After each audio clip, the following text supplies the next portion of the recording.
नमस्कार विद्यार्थी मित्रांनो, पुन्हा एकदा तुमचं स्वागत आहे विज्ञानच्या एका नवीन व्हिडिओमध्ये. तर आजच्या व्हिडिओमध्ये पहा आपण डेरिव्हेशन सोडवणार आहोत इक्वेशन स्वरूपात. हा थोडाफार रेझिस्टन्स आणि ओहम्स लॉ हा बघणार आहोत. तर पहा आतापर्यंत या पाठामध्ये आपण की ओहम्स लॉ काय असतो आणि रेझिस्टन्स काय असतो हे पाहिलेलं आहे. आता हा ओहम्स आणि रेझिस्टन्स हा कशाशी निगडीत आहे तर आपण बघितलं की जॉर्ज सिमन ओहम नावाचा जो सायंटिस्ट होता त्याने सांगितलं की current flowing through the conductor म्हणजेच काय I means current flowing to the conductor is related to what potential difference applied in two ends. Okay, म्हणजेच काय resistance and ohms this point related to current flowing through a conductor and potential difference applied in two ends. Okay, two ends म्हणजे त्याच्यामध्ये हे सांगितलं आहे. तर George सिमन ohm नावाचा scientist होता. त्याने सांगितलं की बाबा त्याची फिजिकल स्टेट, त्या कंडक्टरची फिजिकल स्टेट महत्त्वाची आहे. कंडक्टरची फिजिकल स्टेट. तर what is mean by physical state? तुम्हाला कंडक्टर माहिती आहे, बस मधला कंडक्टर नाही. फिजिकल स्टेट, बस मधला कंडक्टर नाही. फिजिकल स्टेट म्हणजे भौतिक अवस्था. कुणाची आहे? कंडक्टरची. कंडक्टर कोण? कंडक्टर कोण आहे याच्यामध्ये? धातूची तार किंवा विद्युत तार. विद्युत तारच करूया आपण. कंडक्टर म्हणजेच विद्युत तार. मग कंडक्टरची फिजिकल स्टेट म्हणजे भौतिक अवस्था काय काय लक्षात घेतली त्याला? तर आपण कालच्या व्हिडिओमध्ये बघितलं लेंथ. ओके, त्यानंतर क्रॉस सेक्शन बघितलं. बरोबर. त्यानंतर काय बघितलं? टेम्परेचर. त्यानंतर मटेरियल, ती वायर कशापासून बनवलेली आहे. बरोबर. तर यामध्ये त्यांनी काय काय फिजिकल स्टेटच्या गोष्टी तपासून पाहिल्या. त्या जॉर्ज सिमन ओहमनं म्हणजे वायर चेक केली. वायर कसं आहे, ते वायर एवढं फ्लो कॅप्चर करू शकते का, एवढं करंट फ्लो कॅप्चर करू शकतं का, पोटेन्शियल डिफरन्स एवढं कॅप्चर करू शकतं की ती वायर. मग त्या वायरची भौतिक अवस्था फिजिकल स्टेट त्यांनी तपासली. त्याच्यामध्ये त्या वायरची लेंथ काय आहे. क्रॉस सेक्शन म्हणजे काटछेद म्हणतात. काटछेद म्हणजे क्षेत्रफळ. क्रॉस सेक्शन म्हणजे काटछेद किंवा क्षेत्रफळ. किती लांब आहे, लांब म्हणजे जाडीला किती लांब. ओके. टेम्परेचर किती सहन करू शकते ती वायर, ती कंडक्टर, ती धातूची तार किंवा विद्युत तार. टेम्परेचर किती सहन करू शकते, किती सेन्सेबल टेम्परेचर त्याला असावं. त्यानंतर मटेरियल यूज, कोणतं मटेरियल ते वायर प्रिपेअर करत असताना, बनवत असताना, प्रोड्यूस करत असताना कोणतं मटेरियल वापरलं हे पण गोष्टी त्याच्यामध्ये बघितलं जातं. मग त्याच्यानंतर त्यांना कन्क्लुजन काढलं. त्याने एक नियम मांडला ओहम्स लॉ म्हणून. मला काय केलं त्याने फिजिकल स्टेट, कंडक्टरची फिजिकल स्टेट सांगितली. त्यानंतर त्याने सांगितलं current flowing in conductor is directly proportional to potential difference. Current flowing in a conductor, मला कंडक्टरची फिजिकल स्टेट सांगितली, त्याची लेंथ सांगितली, क्रॉस सेक्शन सांगितलं, टेम्परेचर सांगितलं, कोणतं मटेरियल वापरलंय ते पण सांगितलं. मग त्याने सांगितलं current flowing through a conductor is directly proportional to potential difference between two ends. म्हणजे current flowing through conductor directly proportional to potential difference between two ends. Okay, समजलंय? हे इथपर्यंत आपण आलो. मग त्याच्यानंतर आपण एक सूत्र पाहिलं बघा. हाच तो आपला पॉइंट आहे रेझिस्टन्स ओहम. रेझिस्टन्स मराठीमध्ये किंवा सायंटिफिक भाषेमध्ये रोध म्हणतात. रोध, कुणाला रोध म्हणजे विरोध करणारा, कुणाला? करंटला रोध करणारा. आणि त्यानंतर ओहम्स लॉ म्हणजे काय की सिमन जॉर्ज ओहम नावाचा सायंटिस्ट होता, त्याने हे मांडलं म्हणून त्याला ओहम्स लॉ म्हणतात. रेझिस्टन्सची थिअरी किंवा रोधाची थिअरी याला मांडली म्हणून त्याला ओहम्स लॉ म्हटलेलं आहे. ओके, बघूया काय. करंट फ्लोइंग थ्रू कंडक्टर, हा चिन्ह कसाचा आहे? डायरेक्टली प्रोपोर्शनलचा आहे. V म्हणजेच काय? Potential difference. PD लिहितो. PD between two ends. Two ends म्हणजे त्या तारेच्या टू एंड्स म्हणजे काय? पॉझिटिव्ह आणि negative terminal. PD potential difference. Okay, means I directly proportional to potential difference between two ends. Okay, त्यानंतर बघा I, मग हे I डायरेक्टली प्रोपोर्शनल म्हणजे काय, समानुपातिक. डायरेक्टली म्हणजे दोन्ही समान आहे म्हणून काय केलं I आणि समान दाखवण्यासाठी K वापरला, कारण K काय असतो, कॉन्स्टंट असतो. कॉन्स्टंट म्हणजे स्थिर, स्थिर गोष्टी दाखवण्यासाठी, स्थिर म्हणजे समान दाखवण्यासाठी K वापरतात. म्हणून I म्हणजे करंट K म्हणजे स्थिर आहे कोणाबरोबर, पोटेन्शियल डिफरन्स, स्थिर आहे पोटेन्शियल डिफरन्स. ओके, कळलं हे, म्हणजे करंट काय आहे, पोटेन्शियल डिफरन्स काय आहे, स्थिर आहे हे दाखवतं. I directly proportional V, V means potential difference, that is PD is created two ends of this conductor. K I current flowing, K is a constant proportionality means K I is constant with potential difference. Okay, next I means current into फक्त इथं वरती एक घ्यायचं, 1 divided by K, current into 1 divided by K is equal to V. Okay, is equal to V म्हणजे फक्त 1 घ्यायचं, K च्या वरती काय घ्यायचं, 1 घ्यायचं. 1 divided by K is equal to V. बाकीचं आहे तसं, फक्त एक गुणिले केलं, इथं बरोबर आहे, इथं गुणिले केलं, K च्या वरती 1 घ्यायचं तर खाली K, V आहे तसं. म्हणजेच काय, 1 divided by जो K आहे तो काय आहे, R. 1 divided by K म्हणजेच R असतो. R म्हणजेच काय, रेजिस्टन्स ऑफ कंडक्टर. आता तुम्हाला कळलं, रेजिस्टन्स कशाने दाखवतात, R या शब्दाने. रेजिस्टन्स कशाने दाखवतात, R. मग त्या वाहकामध्ये, कंडक्टरमध्ये, त्या वाहकामध्ये असलेला रोध म्हणजे रेजिस्टन्स R या अक्षराने दर्शवतात. कशाने दर्शवतात, R या अक्षराने दर्शवतात. ठीक आहे, this known as Ohm's law, यालाच काय म्हणतात, ओहम्स लॉ. बघ, I into R is equal to V. बघा, आता आपण काय ठेवलेलं आहे, 1/k ची किंमत R ठेवायची, म्हणजे 1/k जिथे दिसतो तिथे R ठेवायचं. 1/k जिथे दिसतो म्हणजे, कारण 1/k ची किंमत आपण R ठेवलेली आहे म्हणून 1/k. मग आता बघा I आहे तसं, गुणुले आहे तसं, आता R 1/k ची किंमत काय, R म्हणून R घेतलं, V आहे तसं. काल हे कसं आलं, एक कसं आलं, I आहे तसं घेतलं, गुणुले आहे तसं, 1/k ची किंमत R आहे म्हणून R घेतलं, V आहे तसं. बरोबर, पुढे जाऊन काय होतं बघा, A V पुढे घ्यायचं आपल्याला, V पुढे घ्यायचं, V आणि यांचा गुणाकार I गुणुले R, IR. ते गुणाकार आहे म्हणून IR, म्हणजे V पुढे घेतला, V बरोबर IR झालेला आहे. नाहीतर तुम्ही असं लिहू शकता, R बरोबर V भागिले I, I बरोबर V भागिले I. बघा, तीन टाइपमध्ये तुम्ही लिहू शकता, पण जास्तीत जास्त या टाइपमध्ये लिहायचं, या टाइपमध्ये लिहायचं, कारण आपण काय काढत आहोत, रेजिस्टन्स काढत आहोत. मग रेजिस्टन्स म्हणजे R निघालं म्हणजे हे वापरायचं. बघा, I गुणिले R, 1/k ची किंमत R टाकली, आपल्याला हा इक्वेशन मिळाला. मग हा इक्वेशन V पुढे घ्यायचं, I गुणिले R ठेवायचं. आपण काढत काय आहे, रेजिस्टन्स म्हणून R बाहेर घ्यायचं, V भागिले I. R बाहेर घेतला, V भागिले I म्हणजे रेजिस्टन्स. म्हणजेच काय, रेजिस्टन्स कशावर अवलंबून आहे, potential difference between two ends and current flowing through a conductor याच्यावर अवलंबून आहे. म्हणजे R is equal to V divided by I. R is equal to V divided by I. कळलं, हे महत्त्वाचं. This known as Ohm's law. कोणता, याच्यातला Ohm's law आहे, मग कोणता आहे, हा. R is equal to V divided by I. This is what Ohm's law. This law is very important. That's why this is the IMP question.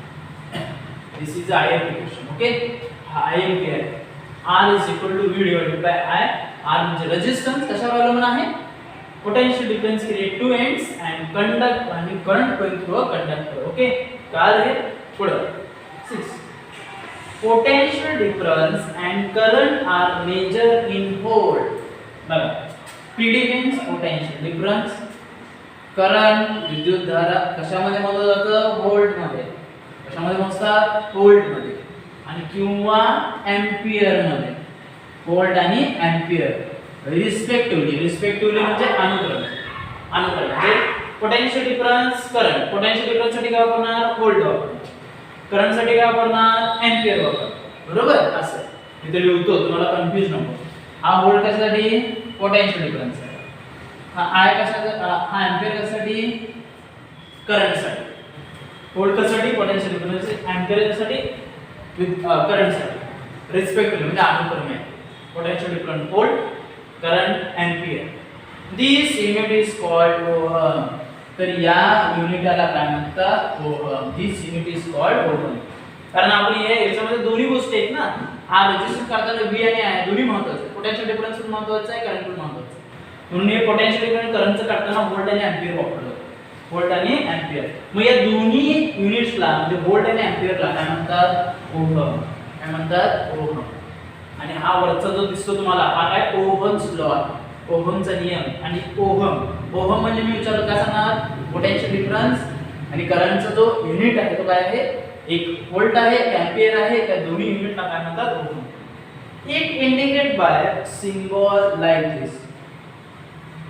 It indicate by symbol like this हा symbol आहे कशाचा ओहमचा symbol आहे ओहमचा काय this is the symbol of ohm okay ohm असं दाखवलं जातं तुम्ही कसं म्हणजे असं पण काढू शकता ओहम त्याला काय म्हणतात ओहमचा सिम्बॉल ओके तर 1 ओहमची किंमत काय बघा 1 ohm is 1 volt divided by 1 ampere is equal to 1 ohm is equal to 1 ohm 1 ohm कसं तयार झालं बघा 1 volt divided by 1 ampere is equal to 1 ohm is equal to 1 ohm volt कुणाचं एकक आहे पोटेन्शियल डिफरन्स एंपियर कुणाचा आहे कुणाचा एंपियर एंपियर कुणाचा आहे करंटचा म्हणून 1 volt 1 ampere is equal to 1 ohm 1 volt 1 ampere is equal to 1 ohm okay 10 resistance of 1 ohm resistance of 1 ohm म्हणजे 1 ओहम मध्ये किती रोध तयार होतो रेजिस्टन्स म्हणजे रोध 1 ओहम मध्ये किती रोध तयार होतो बघा 1 ampere current flow through a conductor potential difference applied to it resistor of conductor is 1 ohm जसं आपण 1 एंपियर ची किंमत काढली होती तसंच आहे बघा हे आपल्याला काय काढायचं आहे 1 ओहम रेजिस्टन्स किती होतं म्हणजे 1 ओहम रेजिस्टन्स केव्हा तयार होतो म्हणजे 1 ओहम एवढा रोध कसा तयार होतो त्या कंडक्टर मध्ये मग काढताना काय करणार 1 ampere current pass through a conductor म्हणजे 1 एंपियर एवढी विद्युत धारा त्या कंडक्टर मधून विद्युत तारेतून पास करायची किती 1 एंपियर एवढी विद्युत धारा त्याच्यातून पास करायची त्या वाहक तारेतून केला त्यानंतर पोटेन्शियल डिफरन्स तिथे तयार होईल अचानक आपोआपच करंट फ्लो झाला तर पोटेन्शियल डिफरन्स तयार होईल मग 2 एंड्स मध्ये तयार होणारे पोटेन्शियल डिफरन्स आणि म्हणजे 1 एंपियर एवढी करंट पास होत असेल पोटेन्शियल डिफरन्स जर तयार होत असेल दोन पॉइंट्स मध्ये एंड्स मध्ये तर तिथं रेजिस्टर किती तयार होतो 1 ओहम 1 ओहम एवढा काय तयार होतो रेजिस्टन्स तिथं तयार होतो कळलं तर हा आजचा व्हिडिओ आहे ठीक आहे जरा समजलं नाही बघा थोडासा लक्ष दिला काळजीपूर्वक तर लगेच समजतं मी आतापर्यंत तुम्हाला कुठलाही जास्त म्हणजे एक्सरसाइज काय सांगितलं नाही म्हणजे जेवढा आहे सिलेबसला तेवढं घेतलेलं आहे बरोबर तर रेजिस्टन्स आणि ओहमचा आज आपण बघितलं रेजिस्टन्स म्हणजे रोध ओहम्स लॉ आपण आज बघितला मग I directly proportional to V म्हणजे I करंट हा समानुपाती आहे पोटेन्शियल डिफरन्स बरोबर 2 एंड्स मध्ये असतो तो I म्हणजे दोन्ही समानुपाती म्हणजे K वापरायचं K म्हणजे कॉन्स्टंट म्हणजे दोन्ही स्थिर आहेत असंच होतं म्हणजे करंट हा स्थिर आहे पोटेन्शियल डिफरन्स त्यानंतर काय करायचं हा बरोबर चिन्ह आहे तिथं गुणिले चिन्ह करायचं I इनटू तिथं वरती 1 घ्यायचं 1 छेद K झालं V बरोबर आहे तसं V बरोबर त्यानंतर 1 छेद K ची किंमत म्हणजे 1 छेद K ची किंमत किती ठेवायची R म्हणजे रेजिस्टन्स ऑफ कंडक्टर म्हणजे आज आपल्याला कळालं की बाबा रेजिस्टन्स दाखवताना कोणतं चिन्ह वापरतात R वापरतात कोणतं वापरतात R ओके म्हणून काय करायचं I R V I means current आता हा करंट आहे तसं गुणिले चिन्ह आहे तसं 1 छेद K ची किंमत काय ठेवली R 1 छेद K ची किंमत काय ठेवली R हा बरोबर चिन्ह आहे तसं V चिन्ह आहे तसं हेन्स तुम्ही असं लिहू शकता V बाहेर घ्यायचं IR हे गुणिले चिन्ह मध्ये असतं पण लिहिताना असं IR देतो ठीक आहे त्यानंतर आपल्याला काय पाहिजे, रेजिस्टन्स पाहिजे, म्हणून R बाहेर घेतला, V भागिले I, V भागिले I, ठीक आहे. This known as Ohm's law. याला काय म्हणतात, this known as Ohm's law. म्हणजे ओहम्स लॉ काय आहे, resistance is equal to potential difference divided by current. Potential difference आणि करंट याचे दोन युनिट्स आहेत. आपल्याला माहिती आहे पोटेन्शियल डिफरन्सचं काय आहे, व्होल्ट आहे, करंटचं एम्पियर आहे. तर या दोन युनिटला म्हणजे पोटेन्शियल डिफरन्सचा युनिट असू दे, करंटचा युनिट असू दे, त्या दोन युनिटला ओहम म्हणतात. काय म्हणतात, ओहम. ओहम हा अशा अक्षराने दर्शवतात. 1 ओहमची किंमत बघा, 1 व्होल्ट डिवाइडेड बाय 1 एम्पियर म्हणजे 1 ओहम. जसं 1 एम्पियरची किंमत आपण काढली होती. रेजिस्टन्स ऑफ 1 ओहम तयार व्हायला काय काय लागतं बघा, 1 एम्पियर करंट फ्लो व्हायला पाहिजे कंडक्टर मधनं, पोटेन्शियल डिफरन्स इथे तयार झाला पाहिजे टू एंड्स मध्ये, आणि मगच तिथं 1 ओहम एवढं रेजिस्टन्स म्हणजे रोध तिथं तयार होतो. 1 ओहम एवढं काय तयार होतं त्याच्यामध्ये, रेजिस्टन्स म्हणजे रोध तिथं तयार होत जातो. ठीक आहे. तर हा होता आपला आजचा व्हिडिओ. काल रेजिस्टन्स कोणत्या अक्षराने दर्शवतात, ओहम्स काय आहे, फिजिकल स्टेट म्हणजे ती वाहक ताराची भौतिक अवस्था, वाहक ताराची भौतिक अवस्था. ठीक आहे. तर ओहम्स त्या तुम्हाला माहिती आहे. ठीक आहे. कुणाला काय म्हणतात ते लक्षात ठेवा. I current, V potential difference, K constant, हा K कॉन्स्टंट, R म्हणजे रेजिस्टन्स असतो लक्षात ठेवा. ओहम्स लॉ कशाला म्हणतात ते लक्षात ठेवा. V divided by I. PD potential difference आहे, करंट तुम्हाला माहिती असणं गरजेचं आहे. ओहम कसं दाखवलं जातं, हा चिन्ह ओहमचा बघा, 1 व्होल्ट आणि 1 एंपियर म्हणजे किती, 1 ओहम. रेजिस्टन्स ऑफ 1 ओहम म्हणजे किती, 1 एंपियर पाहिजे. पोटेन्शियल डिफरन्स 2 एंड तयार झाला पाहिजे. मग इथे काय होतं, रेजिस्टन्स ऑफ कंडक्टर 1 ओहम होत जातं. ठीक आहे. तर हा होता आपला आजचा व्हिडिओ. ठीक आहे. रेजिस्टन्स मी काल सांगितलं करंटचं तो एक महत्त्वाचा होता. आणि हा एक परीक्षेला कसा प्रश्न विचारतो बघा, याच्यावर बघा कोणते प्रश्न येतात. How resistance indicate, which letter resistance indicate, R. म्हणजे रेजिस्टन्स कोणत्या याच्याला, रोध कशाला दर्शवतात, आर या अक्षराने. ओहमचा लॉ कोणता, लिहा, सूत्र लिहा, ओहमचा लॉचा सूत्र लिहा, आर बरोबर V भागिले I. बरोबर. त्यानंतर याचं पोटेन्शियल डिफरन्सचं युनिट कोणतं, करंटचं युनिट कोणतं, बरोबर. डिफाइंड ओहम म्हणजे व्याख्या लिहा ओहमची. तुम्हाला सांगता आलं पाहिजे पोटेन्शियल डिफरन्स, करंटचं पोटेन्शियल डिफरन्स व्होल्ट, करंटचं एम्पियर असल्याने ते युनिटलाच ओहम म्हणतात. How which symbol are indicate ohm, तुम्हाला तो सिंबल कळा.